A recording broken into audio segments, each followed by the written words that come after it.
ओम शांति। आज मीठी मीठी शिव बाबा ब्रह्मा की तन द्वारा कहते हैं, मीठे मीठे बच्चे। बाबा कहते हैं, देखो लोग राखी का त्योहार मनाते हैं ना। इस राखी के त्योहार के दिन लोग एक दूसरे को राखी बांधते हैं। अब राखी का उसका एक शब्द भी होता है रक्षाबंधन। कई लोग राखी बोलते हैं, कई लोग रक्षाबंधन बोलते हैं। तो बाबा कहते हैं, देखो मतलब कि हम हर साल राखी बांधते हैं ताकि बहन भाई बहन की रक्षा करता रहे। लेकिन हम ये ये रक्षाबंधन का त्योहार पहले हमें राखी किसने बांधी थी? पहले तो ब्राह्मण लोग बांधते थे ना, उससे पहले शिव बाबा बांधते थे। सबसे पहले ना शिव बाबा ने हम आत्माओं को राखी बांधी थी। परम पिता परमात्मा ने हम आत्माओं को राखी बांधी थी आज से 5000 साल पहले। और फिर जिसका यादगार ना भक्ति मार्ग में चला आया। और अब फिर से बाबा इस सृष्टि पर आकर हम आत्माओं को राखी बांधने आए। परम पिता परमात्मा ना हर 5000 साल में एक बार इस सृष्टि पर आकर किसको राखी बांधते हैं? आत्माओं को। राखी का असली मीनिंग बाबा बोलते हैं, राखी मतलब प्रतिज्ञा करना। राखी मतलब होता है प्रतिज्ञा करना। हम आत्माओं को है ना परमात्मा से, देखो हम अगर कोई सी भी प्रॉमिस करते हैं ना, किसी से प्रतिज्ञा कराई जाती है तो बोलते हैं आज से आप प्रॉमिस करो ये नहीं करोगे। तो कहीं ना कहीं कोई लोग गांठ बांध लेते हैं, हाँ मैंने गांठ बांध ली अब मैं ये नहीं करूँगा। ऐसे कहावत भी है, मैंने गांठ बांध ली अब मैं नहीं करूँगा। तो हमें ना जैसे ये तो एक धागा लोगों ने एक लोग ने दूसरे लोग को एक धागे के रूप में बांध देते हैं नोट, ठीक है। असल में ये क्या करना है, हमें ना अपने को आत्मा समझ के परमात्मा को याद के धागे से बांधना है। जैसे जब हम अपने को आत्मा समझेंगे और परमात्मा को भी निराकार रूप में याद करेंगे तो परमात्मा की किरणें हमारी आत्मा के ऊपर आती हैं। हम जितना उनको याद करते हैं ना तो हम याद से उनको बांध लेते हैं, क्योंकि भगवान को अपना शरीर नहीं है। भाई कोई किसी के साथ रहता है, कई लोग साथ में रहते हैं तो साथ में जिनके पास शरीर होता है, जिन लोगों के पास, वो तो साथ में रहते हैं तो चलो एक दूसरे की मदद कर लेते हैं। अब बच्चा है वो माँ बाप का हाथ पकड़ लेगा तो माँ बाप उसकी हेल्प करेंगे। बड़ा होता जाएगा तो माँ बाप की शिक्षाओं को बुद्धि में रखेगा, पढ़ाई को बुद्धि में रखेगा तो वो पढ़ाई वो शिक्षा उसको जीवन में मदद करती रहती है ना। तो वैसे ही हमें ये जो रक्षाबंधन जब शिव बाबा इस सृष्टि पर हर 5000 साल में एक बार आके हम सभी आत्माओं को राखी बांधते हैं। तो उसमें क्या होता है, क्या राखी कैसे बांधते? शिव बाबा को तो शरीर ही नहीं है, मतलब शिव बाबा सब तक संदेश पहुंचाते हैं। पहले तो खुद देते हैं, अब खुद तो इतने सारे लोगों को कैसे देंगे, तो पहले आप खुद देके फिर जिनको भी समझ में आते जाते हैं वो बोलते हैं कि आप औरों को भी बताओ कि अपने को आत्मा समझ के मुझे निराकार रूप में याद करो। तो जैसे जैसे जो आत्मा अपने को आत्मा समझ के परमात्मा को याद करना शुरू करती ना निराकार रूप में, मतलब उनकी आत्मा और परमात्मा की आत्मा बंध जाती है। याद रूपी धागे से वो सदा उनको अपने साथ रखते हैं।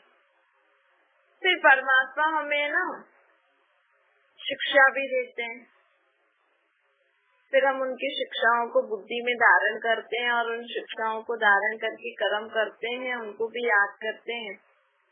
तो भी हम जैसे सदा ही उनसे कनेक्टेड रहते हैं। भैया किसी की शिक्षाओं को यूज करके कर्म करो तो आपकी हर कर्म से लोगों को पता लगेगा ना कि ये उनके सिखाए हुए हैं, ये उनके बच्चे हैं, ये उनके शिष्य हैं, ये उनके स्टूडेंट है, ये उनके फॉलोअर है। वैसे ही हम बाबा को याद तो कर रहे हैं, बाबा की शिक्षाओं को जीवन में दान कर रहे हैं, मतलब हम हर कर्म में उनको याद भी कर रहे हैं, उनकी शिक्षाओं को भी यूज कर रहे हैं। तो हम जैसे उनके साथ बंध गए, मन बुद्धि हमारा उनके साथ लगा ही हुआ है। बाबा कहते हैं कि असल में क्या होता है, हर 5000 साल के बाद ये कलयुग अंत के समय में परमात्मा आके हमें ऐसे राखी क्यों बांधते हैं। राखी का मतलब ये भी होता है प्रतिज्ञा करना। एक तो वो धागा जो बांधते हैं वो तो कि हाँ भाई एक बांध दिया मतलब किसी को हाथ में, वैसे हमारा बुद्धि रूपी हाथ सदा परमात्मा के बुद्धि रूपी हाथ से होना चाहिए, बुद्धि रूपी हाथ में होना चाहिए। तो जैसे उन्होंने सदा हमारा हाथ पकड़ा हुआ है, जैसे हमारी बुद्धि उनसे बंध गई है। दूसरा होता है राखी मतलब प्रतिज्ञा करना, क्योंकि देखो अब इस दुनिया में है ना कोई किसी की मान रहा है, सब लोग जो मन आए वो करते रहते हैं। माँ बाप बोले बच्चे नहीं मानते, बच्चे बोलते माँ बाप नहीं मानते, बड़े बोले छोटे नहीं माने, छोटे बोले बड़े नहीं मानते। कोई किसी की मानने को तैयार नहीं, कोई किसी की सुनने को तैयार नहीं, जिसका जो मन आए वैसे चल रहा है, वैसे कर रहे हैं। नहीं, डाइटिंग कर रहे हैं, शरीर को बीमार कर रहे हैं, उल्टा सुल्टा खा रहे हैं, शरीर को बीमार कर रहे हैं। फिर डॉक्टर के पास जा रहे हैं, डॉक्टर भी परेशान। जब अब किसी डॉक्टर को तो पैसे चाहिए होते हैं, तो ठीक है वो तो लिख के दे देंगे जितनी बार भी जाओ, लेकिन कई डॉक्टर सच्चे भी होते हैं, वो बोलते हैं आप क्यों खाते हो ऐसा वैसा, जब आपको पता है ये अनहेल्दी है, आपकी डाइट में ठीक नहीं। मतलब जिसकी जो मर्जी आए वो कर रहा है। बच्चे का तो चलो बोलेंगे उनकी अभी जब तक समझदार बने, लेकिन बड़ों की बुद्धि भी बच्चों समान बन गई है। तो ऐसे समय पे ना परमात्मा सृष्टि पर आके ना हमसे प्रतिज्ञा कराते हैं, प्रॉमिस कराते हैं कि आज से आप ये नहीं करोगे, आज से आप काम विकार में नहीं जाओगे, आज से आप क्रोध नहीं करोगे, आज से आप लोभ नहीं करोगे, आज से आप मोह नहीं रखोगे एक दूसरे में, सब कुछ मेरा समझ के यूज करो शिव बाबा का, तो मोह नहीं होगा ना, दूसरों की चीजों में मोह नहीं होता है। आज से आप अहंकार नहीं करोगे, ईर्ष्या नहीं करोगे, नफरत नहीं करोगे, घृणा नहीं करोगे। ऐसे हमसे ना प्रतिज्ञा कराते हैं। देखो शिवलिंग के हमेशा ऊपर ना अकदतूरे चढ़ाते हैं, मतलब कड़वी चीजें चढ़ाते हैं।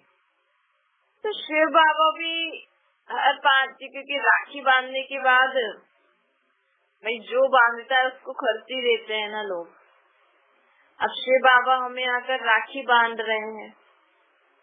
राखी कैसे बांध रहे हैं? राखी कह रहे हैं अपने को आत्मा समझ के मुझे निराकार रूप में याद करो, याद हर घड़ी याद करो। जैसे तो 2 चीजें बंधी हुई होती हैं तो उनको न चाहते हुए भी याद आती है, वैसे अपनी आत्मा को मेरे से बांध दो। दूसरा बाबा हमें कहते हैं कि मेरे से प्रॉमिस करो आज से हम ये सब नहीं करेंगे। भाई रक्षाबंधन बांधते हैं तो बहन कहती है आपसे आप मेरी रक्षा करना, तो जैसे वो अपने भाई को बांध देती है तो भाई भी क्या बोलेगा, चलो मैं तुम्हारी रक्षा करूंगा। तो फिर उसको जो बोलता है ना, देखो आप ऐसे नहीं करो, ऐसे नहीं करो, ऐसे नहीं करो, ये आपके लिए ठीक नहीं है, तो बहन मानती है। जो अच्छी बहन होगी, अच्छा भाई होगा, तो भाई को ड्यूटी मिली है रक्षा करने की।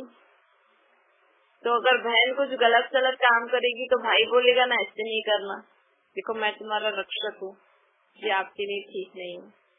तो हमें परमात्मा ने राखी बांधी, हमें परमात्मा ने आके राखी बांधी। तो परमात्मा कह रहे हैं कि देखो वैसे दुनिया में तो है कि भाई उसकी रक्षा करता है, लेकिन यहाँ परमात्मा हमें राखी भी बांध रहे हैं और हमें कह रहे हैं कि मैं तुम्हारी सदा रक्षा करूंगा, लेकिन इसके बदले मुझे आपको मेरे से ये प्रॉमिस करना पड़ेगा कि आप ये सब नहीं करोगे, तो ही मैं आपकी रक्षा कर सकता। या भगवान स्वयं ही आके हमें कह रहे हैं कि मैं तुम्हारी रक्षा करने के लिए सृष्टि पर आया हूँ, लेकिन आपको पहले ये प्रॉमिस करना पड़ेगा। क्योंकि दुनिया में चाहे भाई है, चाहे बहन है, चाहे माँ है, चाहे बाप है, लेकिन फिर भी लोग भगवान को याद करते हैं कि भगवान हमारी रक्षा करो। तो भगवान भी कहते हैं कि मैं आपकी रक्षा कब कर सकूंगा, जब आपके अंदर जो भी कमी कमजोरियां हैं, जो भी विकार बुराइयां हैं, जो भी आसुरी स्वभाव संस्कार है, जो भी बीती हुई दुख की बातें हैं, ऐसी कड़वी हुई बातें, जो कुछ भी है ना, आप सब मुझे दे दो और आपसे इन कमी कमजोरी विकार बुराइयों की वश होकर कोई काम नहीं करोगे, ऐसा मेरे से प्रॉमिस करो।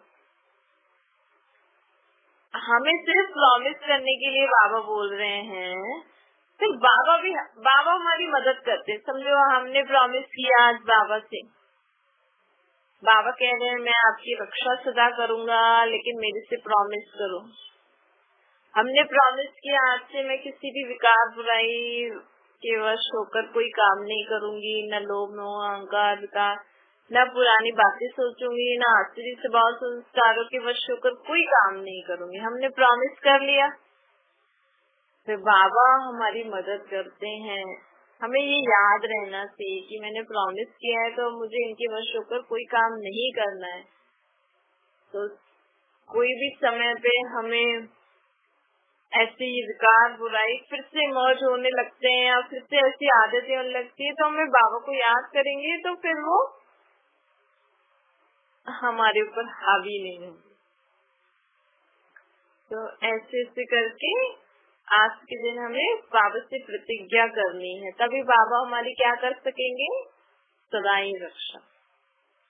दूसरा, हमें क्योंकि हमें खर्ची भी देनी होती है।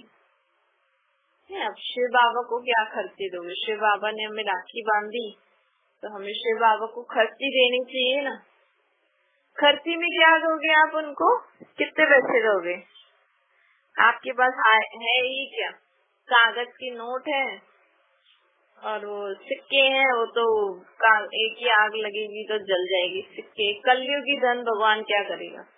ऐसे भी भगवान को, बाबा तो अशरीरी अजन्मा है, वो आपके धन का क्या करेगा। नहीं, वो उनको तो अपना घर वर बनाना नहीं, खाना वाना खाना नहीं है, तो वो भगवान को आपका धन नहीं चाहिए होता है। लोग मंदिर गुरुद्वारे में जाते ना, धन चढ़ाते हैं, कहते नहीं मंदिर जाओ, लेकिन अर्थ नहीं समझते हैं।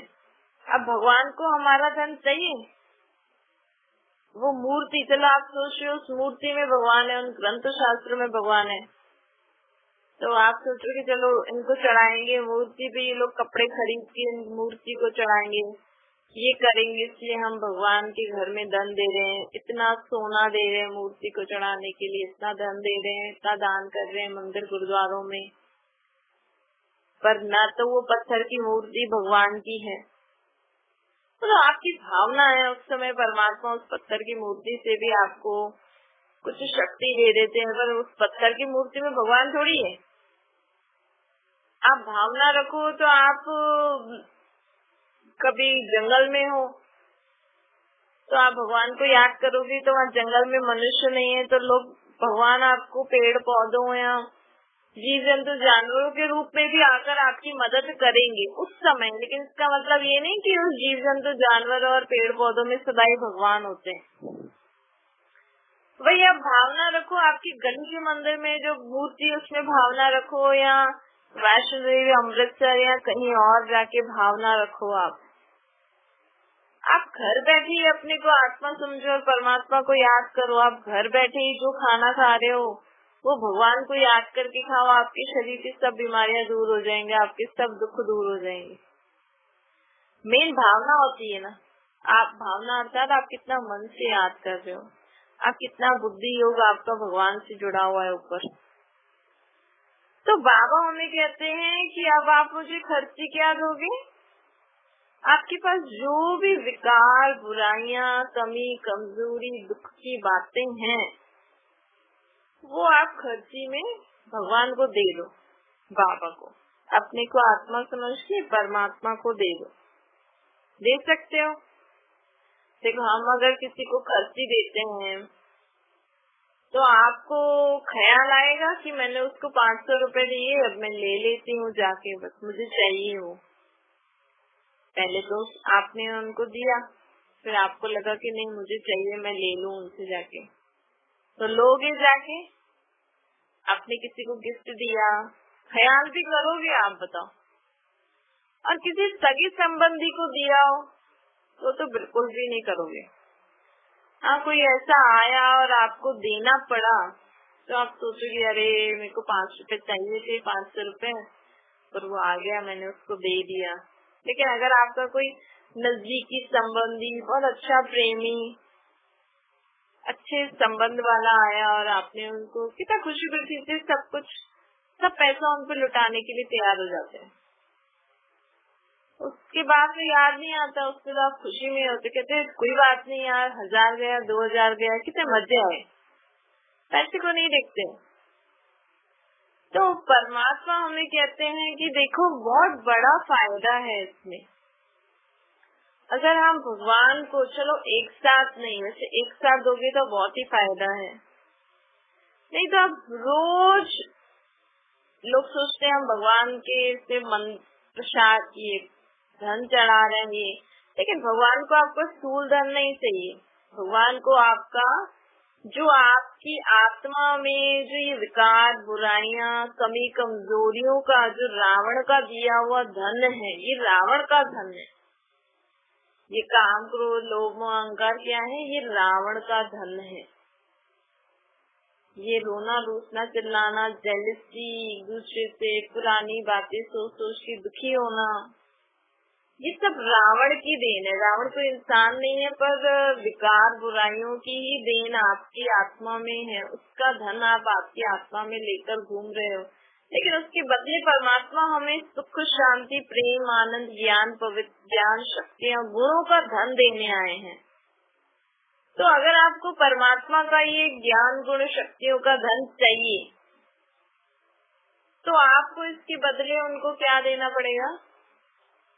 ये विकार, बुराइयां, कमी कमजोरियों का धन उनको दे दो।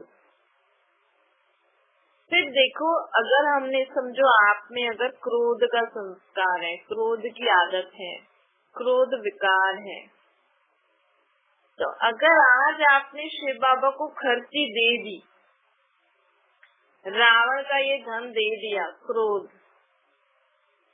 फिर आप जिस सेकंड आपने संकल्प किया, उसके दूसरे सेकंड आपको कोई भी ऐसी बात आए तो आपको बुद्धि में आना चाहिए, अरे मैंने तो क्रोध दे दिया शिव बाबा को, मेरे पास तो है ही नहीं। अब बहुत मजा आएगा आपको, लाइफ जीने में बहुत आनंद आ जाएगा, बहुत मजा आएगा अगर आप इस चीज को करना सीख गए तो। आप रोज हर घड़ी चेक करो, हर घड़ी अपने को चेक करो, और जो भी आपको लगता है कि ये विकार, बुराइयां, कमी कमजोरियां हैं, ये अच्छी बात नहीं है, ये परमात्मा को प्रिय नहीं है, ये बाबा को अच्छी नहीं लगती है, वो बाबा को दे दो। चाहे आप रोज रात को चेक करो, समझो आज सारा दिन आपको थकान हुई, टेंशन हुआ, किसी बात का दुख हुआ, किसी बात की परेशानी हुई, कोई भी टेंशन, कोई भी आपको दुख हुआ, समझो आपका सगा संबंधी जिसने शरीर छोड़ दिया, उसकी आपको बड़ी बड़ी याद आती है, आपको दुख होता है, बस आज से मैंने बाबा को दे दिया, और आज से मैं वो, जब भी वो बात अगर आई, ऐसे तो आएगी नहीं, मैंने दे ही दिया बाबा को, बस आज से अगर फिर भी याद आई तो उस बात को सोचूंगी ही नहीं, और मैं सोच के दुखी होंगी ही नहीं, क्योंकि मेरे पास है ही नहीं अब, है।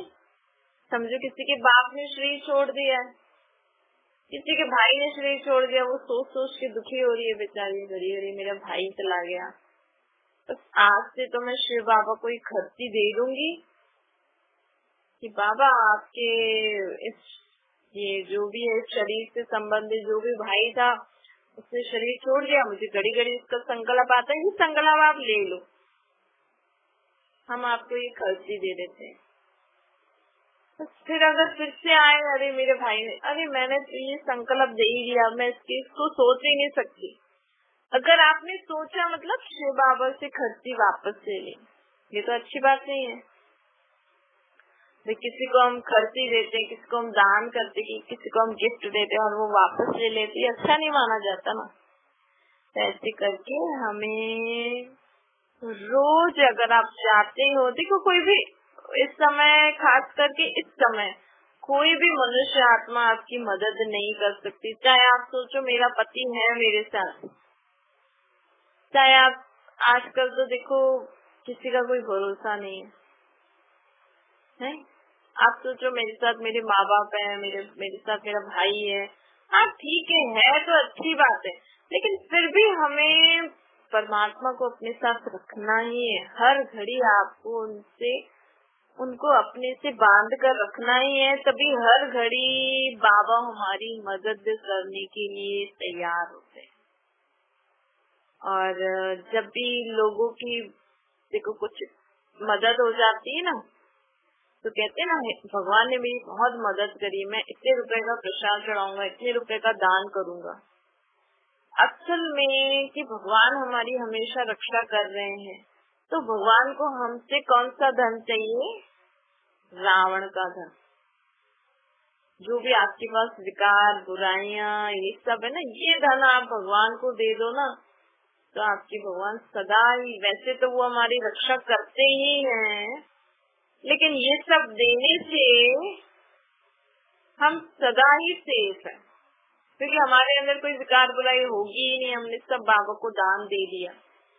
तो आप अच्छे वैसे ही बन जाओगे, आप में अच्छी शक्ति वैसे ही आ जाएगी, तो आपका कोई बुरा कर ही नहीं सकता है। तो इस रीति हमें सिर्फ आज के दिन रक्षाबंधन का त्योहार नहीं मनाओ, रोज बाबा को याद करो, रोज रात को अपनी चेकिंग करके बाबा को खर्ची दो, बाबा को दान दो, बाबा से प्रॉमिस करो। यही असली रक्षाबंधन मनाना है। बाकी एक धागा बांध लिया, तिलक लगा दिया, मिठाई खा ली, तो आप हर साल करते आए हो नहीं, लेकिन आज बाबा हमें असली रक्षाबंधन, राखी का मीनिंग बता रहे हैं कि ऐसे पाप के समय में ही परमात्मा इस सृष्टि पर आके हम सबको प्रतिज्ञा कराते हैं, हम सबसे प्रॉमिस कराते हैं कि आप प्रॉमिस करो कि आज से मैं कोई भी विकार बुराई के वश होकर कोई काम नहीं करूंगी, हर सेकंड आपको याद करूंगी, आपकी श्रीमत पे चलूंगी, ताकि आप सदा मेरे साथ रहो और इस घोर पाप की दुनिया में रहते हुए भी आप मेरी सदा रक्षा करते रहो। अच्छा, मीठे मीठे सिकलते बच्चों प्रति माता पिता बाप दादा का याद प्यार और गुड मॉर्निंग। रूहानी बाप की हम सभी रूहानी बच्चों को नमस्ते। हमारी भी रूहानी माता पिता बाप दादा को याद प्यार, गुड मॉर्निंग और नमस्ते। वरदान है सदा दिल खुश, मिठाई खाने वाले, खिलाने वाले, सबसे सेवाधारी, खुश मिजाज बनो। बाबा कहते हैं रोज अमृत वेले दिल खुश मिठाई खाते हैं जो बच्चे, वे स्वयं भी सारा दिन खुश रहते हैं, दूसरे भी उनको देख खुश होते हैं। दिल खुश मिठाई सुबह सुबह उठ के मीठा खाना है आपको, लेकिन कौन सा मीठा खाना है? ऐसा कोई बात सोचो, ऐसा कोई संकल्प करो जिससे आपके जीवन में खुशी आ जाए। सबसे अच्छा संकल्प है रोज आँख खुलते ही ना बाबा को गुड मॉर्निंग बोलो। परमात्मा को, मैं परम धाम निवासी आत्मा इस सृष्टि पर पाठ बजाने आई हूँ, बाबा गुड मॉर्निंग। चलो आज आप मेरे को क्या क्या इस सृष्टि पर कार्य कराओगे, चलो हम दोनों आज करेंगे। ये सबसे अच्छा संकल्प है।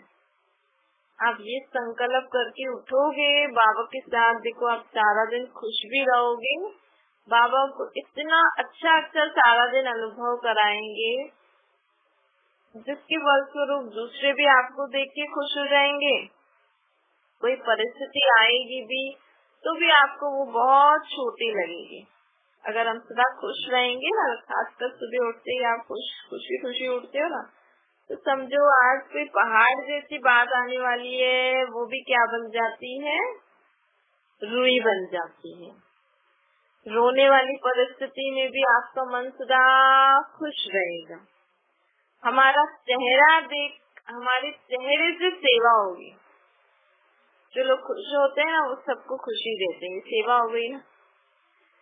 हमारे सूरत से ज्ञान की सीरत दिखाई देगी लोगों को। कितनी अच्छी बात है ना।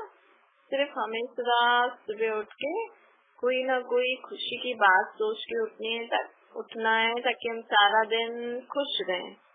स्लोगन है, जिसके हर संकल्प में अनेकों को श्रेष्ठ जीवन बनाने की प्रेरणा प्राप्त हो, वही पुण्य आत्मा है। हमारे हर संकल्प में क्या होना चाहिए, दूसरों के जीवन को अच्छा बनाने का संकल्प होना चाहिए। तो हमारे हर संकल्प में अगर कोई न कोई ऐसी बात होगी जिससे सबका कल्याण हो, यही पुण्य आत्मा बनना है। अगर आप पुण्य आत्मा सोचते हैं लोग, मैंने कन्यादान किया, मैं तीर्थ करके आई, मैं फलाना करके आई, मैंने फलाना दान दिया, ये मैंने पुण्य का काम किया। लेकिन सबसे बड़ा पुण्य का काम क्या है, सबके लिए अच्छा सोचना। हमारे हर संकल्प में अनेकों को श्रेष्ठ जीवन बनाने की प्रेरणा उनको प्राप्त हो। तो ये पुण्य का काम तो आप घर पे बैठे बैठे भी कर सकते हो। नींद नहीं आ रही, लेटे हुए हो, आपने संकल्प किया सभी का कल्याण हो बाबा, सभी आत्माओं को मुक्ति, जीवन मुक्ति का वर्षा मिल जाए, सभी आत्माएं आपको पहचान ले, आपसे वर्षा ले ले, सभी आत्माएं खुश रहें। ऐसे संकल्प आप बैठे बैठे, लेटे लेटे भी कर सकते हो, खाते खाते भी कर सकते हो, नहीं तो आप पुण्य का काम करते जा रहे हो, आपका खाता जमा होता जा रहा है। अच्छा, ओम शांति। बाबा को याद करिए।